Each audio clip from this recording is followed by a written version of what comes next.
Yes, you can start now. Okay. All right. So, hello everyone. Welcome to MCD live session today, and I'm going to be hosting today's session.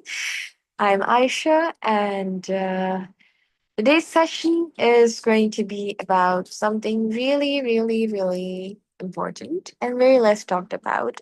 And it's often confused with the idea of resiliency. It's about how we can um, you know, become become the person we want other people to follow, right? And sometimes when you have adversities in your life and difficult moments in your life, a lot of people who actually go through things like that, they come out to be much, much stronger. And they do eventually become the person that they want other people to follow and take inspiration from. And that is when you practice personal mastery. What is personal mastery? We'll be learning about it today. So today we will be starting off with setting our intentions, of course. And for the next 30 minutes, of course, I want you all to just leave your um, gadgets and mobile devices aside, or the TV remote, or everything aside.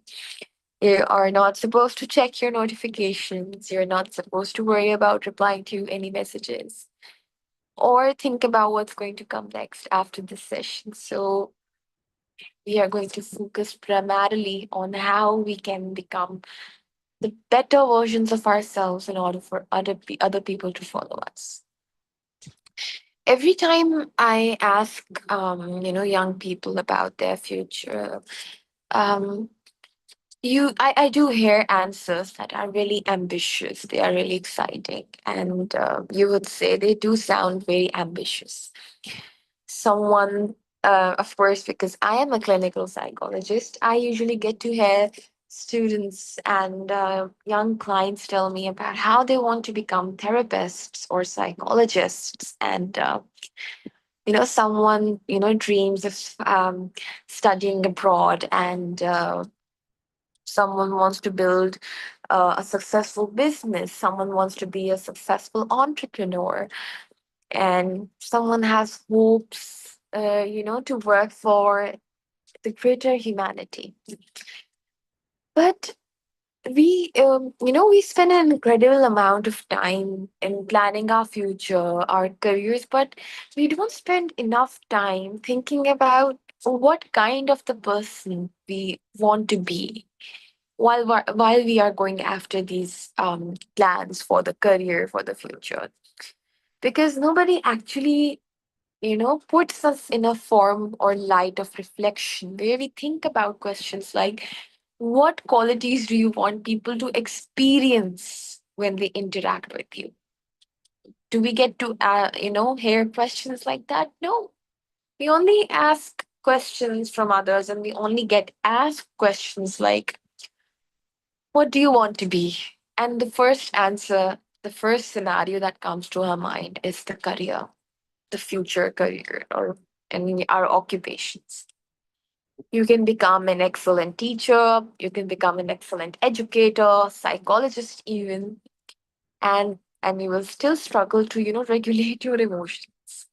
And you will still struggle to, get over the traumatic memories of your life. And you will still fail to earn people's trust.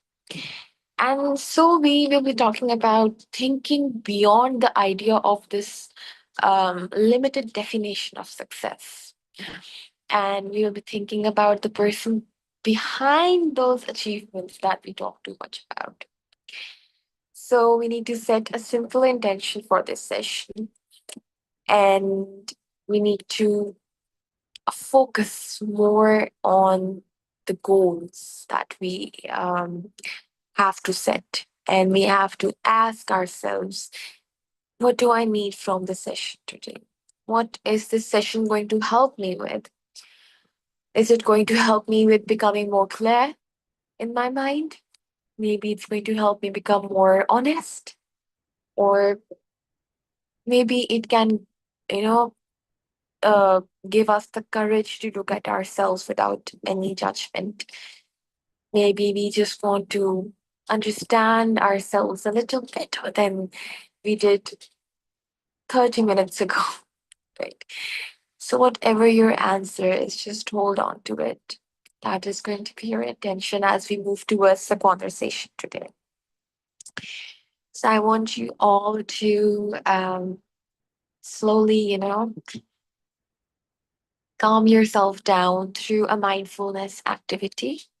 We will be experiencing a small mindfulness activity. So we become mindful during this lesson, during this session, because it's very important to be present, to be there, to be present where we are talking about such an important thing. So it's very important that we are mentally present as well, because we are physically present, but maybe mentally we have a lot of things going on in our mind.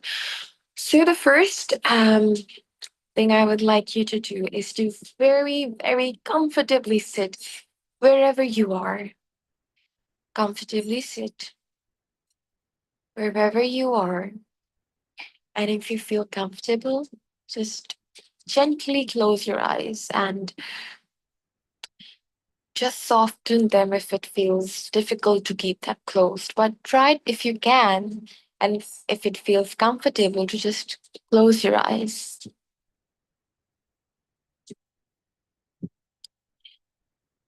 And once you've done that, I want you to take one slow breath in through your nose and exhale from your mouth. I want you to again breathe in through your nose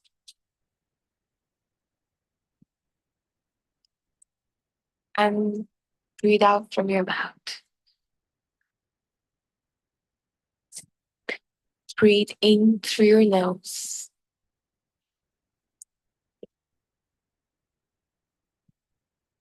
Breathe out from your mouth.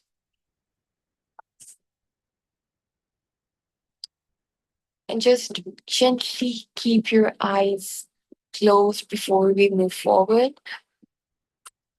And try to keep your shoulders relaxed while you are doing so.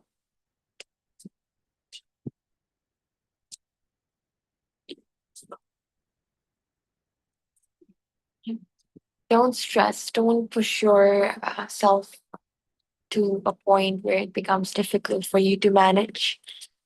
Just keep your body very, very relaxed, very, very calm, and don't push yourself beyond your limits. And when you feel ready, I want you to gently open your eyes.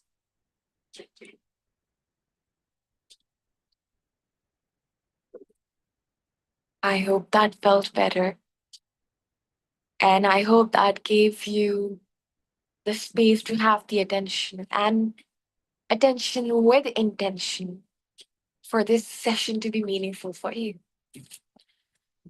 So we will again come back and start off with the question we started off with, the question we really ask ourselves. If you are, let's say you are interviewing two candidates for a very important job role, and the first candidate has an exceptional academic record. They are intelligent, they're articulate, they are highly accomplished when you talk about it academically. On if you talk about it on their CV, on paper, they look almost perfect, right? Like the perfect candidate. Now the second candidate also has done very well, but their resume may not be standing out that well, right? It's just you notice in the way they are communicating about failure, they are talking about failure, they are speaking about failure. They are openly talking about the mistakes they have made and they have learned more from. And they are taking responsibility for things that happened in their lives. They are not blaming people or speaking about people. They are speaking about people with kindness and all of that. So let's get back to the question then. Who do you think you would be trusting more with that role? Because most of the time we are looking so much into the idea of academic achievement that we completely forget that these things are equally important. And most probably, most of you would definitely select the second person because under every skill is a person, a human being. And it is the person, again, who determines how a certain skill is going to be used. You may learn a skill, but using or utilizing that skill at the right time in the right place is exactly what matters and exactly what's important. And not many people are aware of how to do that. And this is the quality of leaders. This is the quality that many people admire among people who know when to use their skills. Now, if you can choose someone who you really admire in your life, um, there are chances that you just don't admire them for their intelligence only or their success alone. Maybe you admire them because of how they made people feel. You know, you talk. We a lot of times we notice so much on how empathetic certain person is, and it may be that we publicly a lot of people, you know, they praise a person who admits when they are wrong. They are self-aware, so we admire people who are self-aware, who have these qualities, and these are the things, you know, that influence you. And I talked about leadership. Influence is much stronger and begins much earlier, long before the leadership begins, right? So it's very important to understand the significance of these qualities over what is just on the paper, right? And it's very important that we don't that of course we talked so much about self-awareness, self-management, self-regulation. But if I'm, you know, struggling with our emotions, you know, it is definitely going to affect how you communicate. And if you are avoiding accountability, that will also affect the team that you are going to work with. And all of these things are definitely things that many recruiters actually they focus a lot on. They focus a lot on. So it's very important that we differentiate the idea of um, personal mastery from academic achievements and what's on the paper. So, what is the psychology of personal mastery? Um, if you want to share your opinion, please do so, and I will be looking at your opinions at the end. Now, personal mastery is actually becoming more fully yourself, right? Understanding who you are, recognizing what your strengths are, acknowledging where your blind spots exist, and then making intentional choices that move you closer to the person you genuinely want to become. More like becoming the ideal self, becoming the person that you idealize, the people who you admire for their qualities. Maybe it is the qualities in those people that make you admire them and not the person themselves, right? So maybe those are your values, and personal mastery is when you become fully, you know, full of those qualities and full of those skills and full of those values that you admire other people for.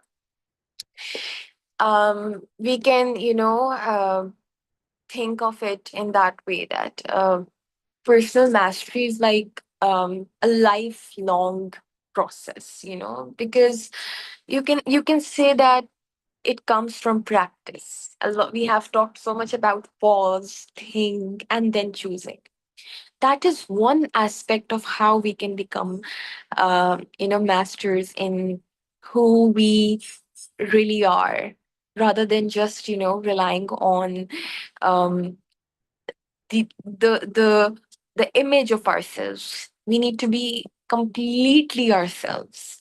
And it becomes developed throughout our lives, throughout our experiences. And the first step towards that is through pausing, through taking breaks, through, a lot of people, they after they have uh, after their education, they take a few years off and they're like, I'm focusing on myself right now. That is also, you can say, an example of pausing. That is another aspect of pausing and giving yourself time.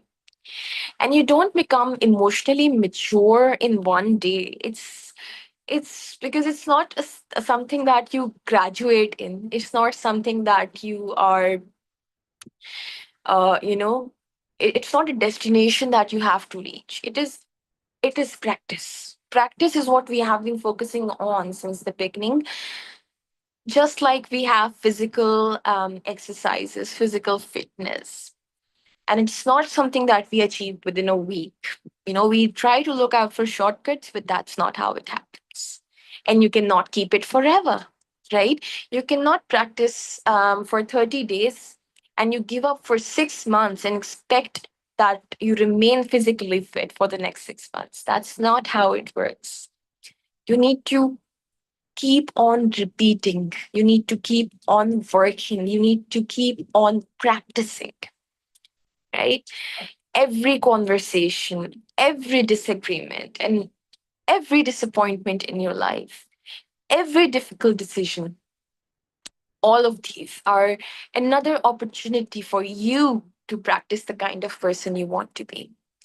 Now, if I ask you today whether you wanted to become kinder, more patient, more emotionally intelligent, or more trustworthy, maybe, of course, I feel like maybe, yes, I do want to become that. Maybe you may also say that, some of you may say that I already am very kind. I am already very patient, right?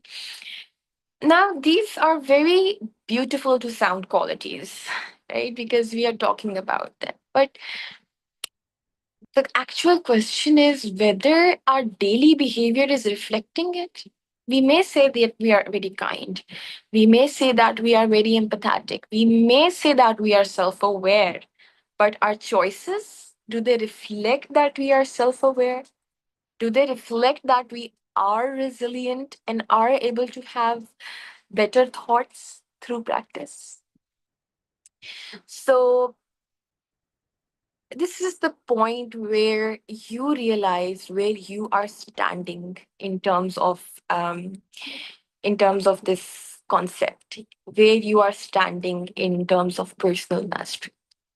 Many of us who have been psychology students, who have been students of mental health discipline, we spend years learning about theories regarding behavior, emotions, and overall mental health. We will be learning all these concepts. But is all that knowledge enough to transform us? In order to become a therapist, the first thing that is required of us is to practice. When we practice the knowledge that we have learned, a therapist cannot be a therapist with theory by being aware of theories alone. We need to interact, we need to see, we need to constantly be present in the field. And that is what helps us retain the information that we have learned by practicing it, you know. So, again, you may become self aware, you may be knowing things, but then the part comes to the doing things, how you would be doing things. You would be able to understand healthy communication, and you would still not be able to, have a difficult conversation with people. That is the problem that comes. You can know everything about resilience, and still you will become it will become difficult for you, and you will be struggling when there are hard times in life. because knowledge does open the door for you, but practice is what allows you to walk through it. That's why even when you go through all our modules, every module is based on practicing rather than just theories. The implementation part of our fellowship, when we talk about it, is um, is something that we have focused more on rather than just the theoretical part. And even the theoretical part is, filled with practices, filled with exercises, and that cannot be learned until or unless you actually do the practice. You cannot learn about those theories that have been discussed. You cannot learn about the concepts that have been shared and discussed until or unless you practically do all the things and all the activities that have been mentioned. So, the person that you become in private, let's imagine that there are no grades, no certificates, no promotions, no social media. Unrealistic, but yes, no social media, and basically nobody's watching you. You are completely private. Who are you then? Would you still be honest? Would you still work hard? Would you still be respectful? Would you still keep your promises? What is going to happen if you are in a situation like that? The answer to these questions are what are going to help you understand, because when we answer these questions, when they are asked by someone else and we are around people, we tend to give answers that that that keep our reputation intact, and we confuse the concept of reputation with good character. Good reputation, good character, they are not you cannot say that they are both the same things. Character develops in private long before it's actually recognized in public. So it's very important. We always say that so and so person, we have such a good opinion about them. And it turns out that eventually that person wasn't really good in their private life after all, right? So this is the thing, that when you are actually, you have mastered the art of personal mastery, then you have the development of these values of respect, of hard work, of keeping your promises in your private long before you are in the public. Now, reputation is who people think you are. Character is who you actually are when nobody's looking. And eventually, if we're actually honest with ourselves, character is always something that does catch up with the reputation. If you are a genuinely good person, then we cannot say for sure, but eventually it does catch up with the reputation, right? So the world around us spends a lot of time, helping us build reputation. But psychology tells us to build our character first. It tells us to build our character by practicing these, all these talked about skills in our private rather than putting a display in the public when you are not even satisfied from your heart and from your mind that this is who you are. So it's very important to practice that within your private situation where there is no one around you, when you're not among people, when you're not among public. So that is what's going to help you with the reputation later on, but that is not the part you have to worry. Reputation comes out of the locus of control that you have. It's not in your internal locus of control. It's in your external locus of control. You cannot control how people view you. You may be, showing all these skills, all these values, and people may still not have a good opinion about you. And that's fine. As long as who you are in your private, that's what matters at the end of the day. So, this is how you can actually master the art of personal mastery by becoming who you are in reality, and by practicing those skills in your private time, rather than only working hard for those skills to be seen by other people, right? So we are going to move forward with the activity. So if you um I guess I just a second. All right. Okay. Okay. If you have a notepad or a diary or your mobile phone, if you can open the notes application or anything that you can use to write. Now it's going to be a little uncomfortable, but we need to understand that not being comfortable at times is not bad. It's okay. We can be uncomfortable, and that's fine. Discomfort is not bad, right? And sometimes, if we are uncomfortable, it's a good thing. Sometimes we have to get to that uncomfortable part and out of our comfort zones to learn something new, learn something important. So, write the date at the top of the page. It could be on your notepad or on the notes application, and just write um, three sentences down. I will be giving you the beginning of the sentence, and you're going to be completing it, right? And you have to be very honest, and because I'm not going to ask you about it, you're going to keep it with yourself, right? And you have to answer it very honestly. So the first one is, one quality I am genuinely proud of in myself. That quality is, then you complete that sentence.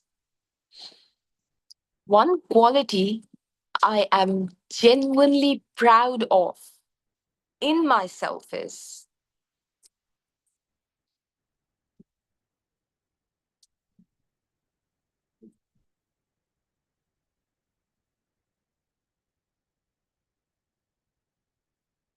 Now, the other question is, if you're done, we can move forward to the next sentence. That is, one habit that's quietly holding me back. That habit is, one habit that's quietly holding me back. If I have to be honest, I don't think procrastination is like, it's not like um you can say a consequence procrastination, as many people say, oh, I ended up procrastinating. It's like a habit. It becomes a habit for you to delay things until or unless, of course, you have you're actually, dealing with executive functioning challenges. uh, Until or unless you're dealing with that, usually it's just you, you know delaying things on purpose, and it eventually, ends up with you unconsciously, procrastinating things. So I would say one of the habits that I think is really holding me back quietly is that. Another is not keeping myself hydrated by having enough water in summers. That is what's holding me back. It affected me a lot in terms of my physical health. So it's very important to have adequate amount of water every day. So I'm very honest about this. I'm not sure. Uh, so the third sentence is, if someone met the best version of me 5 years from now, they would describe me as someone who, if someone met the best version of me 5 years from now, how would they describe me? I want you to complete this sentence.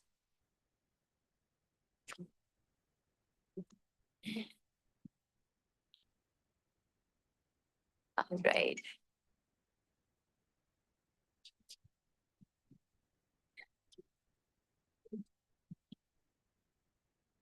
All right. So, have you been able to write your answers down? Hi, Anthony. Nice to see you today.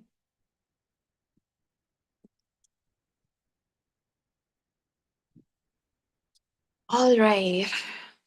All right. So, I don't see a lot of you sharing your answers, but it's okay. As I just told you, you don't have to share it. So you can be absolutely honest about your answers. So, today's session will be ended here with a note that, on the note that we need to practice what we believe in, and our focus should shift more from the idea of building an image, of idea of building a reputation, because eventually it is going to, your character is definitely, going to help that thing. So character building is not a public matter. It's something that you believe in, and you do know deep inside that even if I don't have people who will hold me accountable for these things, I would still remain to practice. I will still remain to practice these things, because that is who I am, and that's what my character is.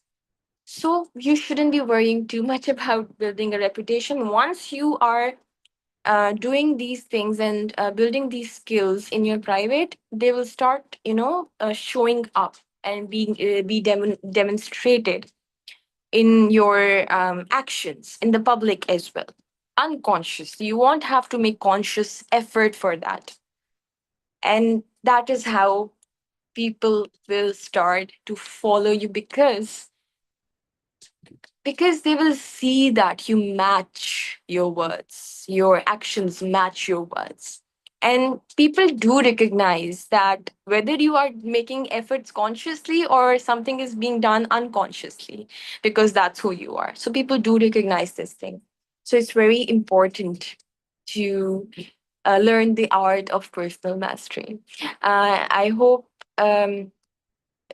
if anybody wants to share anything, um, please go ahead, or we can call it a day.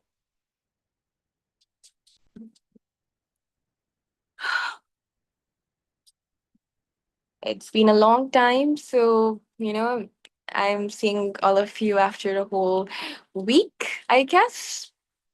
Yeah, I saw you all after a week, so it's nice to join you all today after a long time. Thank you so much, Samayan, and so happy to see my teen fellows here. I'm really glad to see you join this session today, and I'm I'm honestly very happy. If I'm going to complete that sentence. I'm honestly very happy to see my students here. So it's a wonderful thing to have you all join the MCD live, and I hope you will be joining tomorrow as well. It's very important. If you have already signed up for the fellowship, please make sure to join the sessions. It's going to help you out in completing the modules. All right, have a great day ahead, everyone. See you all tomorrow, at the same time. Have a great day. Bye bye.